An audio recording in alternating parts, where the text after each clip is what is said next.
বড় এক বুজুর্গ পাকিস্তানের হাকিম আক্তার সাহ রহমতুল্লাহ আলাইহি লেখছে, কি লেখছে জানেন? এক এলাকার মানুষ একেবারে আওয়াম, শিক্ষিত না, ওখানে হুজুরে গেছে ওয়াজ করতে, রমাজান আইতে আছে রেডি হও।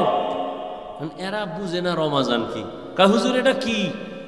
কয় এটা আইলে ফজরের আগের থেকে সন্ধ্যা পর্যন্ত না খায় থাকা। কয় এটা আবার কোন গজব? হারা দিন না খাইয়ে কহ একটু পানি টেনি, না পানিও না। কয় কি পানিও পান করতার মুনা? কয় না। এই বিপদের লগে তো মোকাবেলা করতে হইব। এবার কা হুজুর এটা আইবে কোন দিক দিয়া? কয়ে পশ্চিম দিক দিয়ে। তাই কবে? 29শে শাবান, শাবানের 29 তারিখ। টাইম কোন সময়? কয় সূর্য ডোবার পর। কয় হুজুর ঠিক আছে বুঝলাম। হুজুরে বয়ান করে গেছি, সবাই রেডি, লাঠি বানা।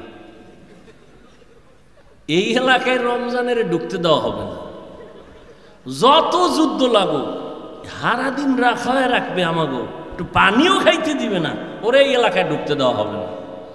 29শে শাবান কবে গণ গুইনা টুইনা পাইছে। এবার কইছে হুজুরে ওই সূর্য ডোবার পরে পশ্চিম দিক দিয়া রমজান আইবে। এরা সবাই পশ্চিম দিকে রেডি, লাডি টাডি নিয়ে। ঠিক সূর্যটা ডুবার পরেই দেখে একজনে উট লইয়া আইতেছে, উটের রাখাল। এই যে দেখা যায় বোধহয় আউগা, সামনে আগা যাইয়া ধই রাখে, তোর নাম কি? আমার নাম রমজান আলী। কাহেরি পাওয়া গেছে কে? হুজুরে তো আর কথাই কইছে রমজান আলী, এটার ফিডা। হারে ফিডা গণ ধোলাই, এটা মায়ের মুড়ি খাইয়া দৌড়। এটা জানে না যে আমার কি লিগে ফিডা, দৌড়।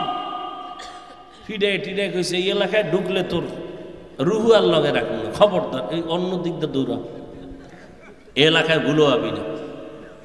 ঠান্ডা মাথায় সবাই আছে। হুজুরে কয়েকদিন পর আবার বয়ানে আইছে রোজার পরে। কেউ ভাই রমজান কেমন কাটলো? কয় হুজুর রমজানের মাইরা আল্লাহর শুকর আমগে এলাকায় ঢুকতেই দিন, বহু দূরে রাখছে, কিন্তু এই বিপদ এই এলাকায় ঢুকতে দেওয়া হবে না।